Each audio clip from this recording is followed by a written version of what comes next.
Hello, good morning everyone. তো আশা করি সবাই কেমন আছো। Good morning. তো সবাই ভালোই আছো, আশা করি আমিও ভালো আছি। আর তোমাদের সামনে আরেকটা নতুন ব্লগ নিয়ে এসেছি। ভিডিওটা স্কিপ করবে না, দেখতে থাকো। আর এদিকে দেখো, আমার সকালবেলায় মা ঠান্ডা ভাত ছিল, আমি ভাত খেয়ে কাজে মা বলছে দাঁড়া আমি একটু কুচি করে দিই।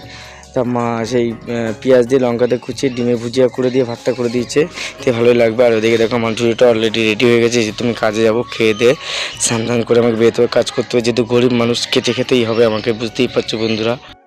তো বন্ধুরা দেখতেই পাচ্ছ অলরেডি আমার ঘুগনির ডালাটা অলরেডি রেডি হয়ে গেছে। তো আমাকে সব গুছিয়ে নিচ্ছে, এবার স্নানটা করে নেবো। স্নানটা করে নিয়ে এসে তারপরে কাজে বেরিয়ে যাব।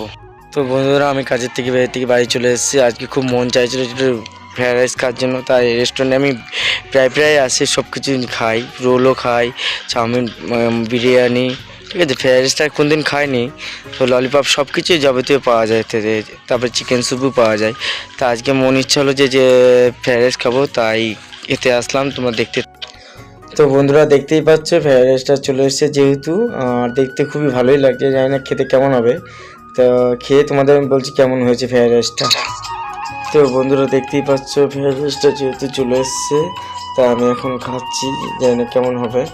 তা জিনিসটা ফ্রায়েড রাইসটা প্রথমবার খাচ্ছি, তো যেহেতু খেয়ে দেখছি খুবই ভালোই লাগছে, অসাধারণ টেস্ট বিষয়। অনেক কিছুই খেয়েছি, তা খুবই ভালোই লাগলো। তা বন্ধুরা ভিডিওটা যদি ভালোই লাগে লাইক কমেন্ট শেয়ার করো প্লিজ। নেক্সট ভিডিওতে আবার দেখা